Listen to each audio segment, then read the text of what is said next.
দক্ষিণ চব্বিশ পরগনার মহেশতলায় নিজের ট্রাক থেকেই চাল ব্যবসায়ীর মৃতদেহ উদ্ধারে চাঞ্চল্য ছড়িয়েছে। ঘটনাটি ঘটেছে মহেশতলা পুরসভার 7 নম্বর ওয়ার্ডে। রবিবার সকালে ওই ট্রাকের খালাসি দেবব্রত গিরি গাড়ির মধ্যে উত্তম কুমার সাউ নামে বছর 38-এর ওই চাল ব্যবসায়ীর ঝুলন্ত দেহ দেখতে পান। এরপরই খবর দেওয়া হয় রবীন্দ্রনগর থানা এবং উত্তম কুমার সাউ এর বাড়িতে। ঘটনাস্থলে পুলিশ পৌঁছলেও স্থানীয়রা দীর্ঘক্ষণ দেহ আটকে রেখে বিক্ষোভ দেখিয়েছেন দোষীদের শাস্তির দাবিতে। পরে পুলিশের আশ্বাসে দেহটি ময়না তদন্তের জন্য পাঠানো হয়েছে। পরিবারের দাবি, বৃহস্পতিবার বাড়ি থেকে বর্ধমানের উদ্দেশ্যে বেরিয়েছিলেন উত্তম কুমার সাউ নামে ওই চাল ব্যবসায়ী। শুক্রবার পর্যন্ত পরিবারের সঙ্গে তার ফোনে কথাবার্তা হয়, কিন্তু শনিবার রাত থেকে উত্তম কুমার সাউয়ের সঙ্গে আর কোনোভাবেই যোগাযোগ করা যায়নি। উত্তম কুমার সাউ বেরোনোর আগে পরিবারের অন্যান্য সদস্যদের বলে গিয়েছিলেন বাড়িতে লোক টাকা চাইতে আসতে পারে, কারণ সম্প্রতি জুয়ায় বেশ কিছু টাকা তিনি ধার করেছিলেন অনেকের কাছ থেকে। প্রসঙ্গত, ওই ব্যবসায়ীর স্কুটিও পাওয়া যাচ্ছে না। তবে কি তিনি ঋণের দায়ী আত্মঘাতী হয়েছেন, নাকি টাকা নিয়ে বচসার জেরে খুন উত্তম কুমার সাউ,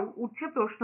তো আমরা যেই সকালবেলা এসেছি দেখছি গাড়ি রাখা আছে আর গলায় দড়ি দেওয়া আছে, কিন্তু গলার দড়ি দেওয়াটা যেটা দেখছি মনে হয় না একদম কি এটা ফাঁসি সুসাইড আছে, এটা মার্ডার করে কেউ এটকে দিয়েছে, কেউ মেরে কেউ এটকে দিয়েছে।